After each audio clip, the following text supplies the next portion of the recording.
শত শত প্রবাসীদের উপস্থিতিতে অনুষ্ঠিত হয়ে গেল সাবেক রাষ্ট্রপতি জিয়াউর রহমান ও সাবেক প্রধানমন্ত্রী বিএনপি চেয়ারপারসন বেগম খালেদা জিয়ার কনিষ্ঠ পুত্র আরাফাত রহমান কুকুর গায়েবানা জানাজার নামাজ। রবিবার পূর্ব লন্ডনের ঐতিহাসিক আলতাবালি পার্কে অনুষ্ঠিত জানাজায় উপস্থিত ছিলেন লন্ডনে অবস্থানরত আরাফাত রহমান কুকুর বড় ভাই বিএনপির senior vice chairman Tarique Rahman. জানাজা পরবর্তী সংক্ষিপ্ত বক্তব্যে তিনি তার ছোট ভাই আরাফাত রহমানের জন্য সকলের কাছে দোয়া প্রার্থনা করেন। এ সময় উপস্থিত ছিলেন টাওয়ার হ্যামলেটস কাউন্সিলের নির্বাহী মেয়র লুৎফুর রহমান, বিএনপি চেয়ারপারসনের পররাষ্ট্র বিষয়ক উপকমিটির সদস্য সচিব মুশফিকুল ফজল আনসারী, কেন্দ্রীয় বিএনপির আন্তর্জাতিক সম্পাদক মাহিদুর রহমান, যুক্তরাজ্য বিএনপির সভাপতি শায়েস্তা চৌধুরী কুদ্দুস, যুক্তরাজ্য বিএনপি, বিভিন্ন রাজনৈতিক ও সামাজিক সংগঠনের নেতৃবৃন্দ সহ বিশিষ্ট ব্যক্তিবর্গ।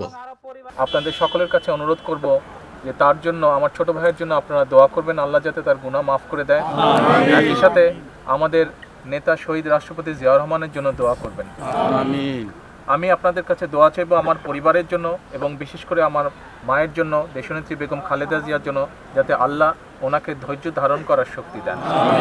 একই সাথে আমি আপনাদের সকলকে অনুরোধ করব যে এই যে আমাদের আন্দোলন চলছে বাংলাদেশে, এই আন্দোলনে আমাদের অনেক নেতাকর্মী শহীদ হয়েছে। এর মধ্যে আন্দোলনকে সফল করতে গিয়ে তাদের সকলের রুহের মাগফিরাত কামনা করছি। তাদের সকলের জন্য আপনাদের কাছে দোয়া করার আমি অনুরোধ জানাচ্ছি।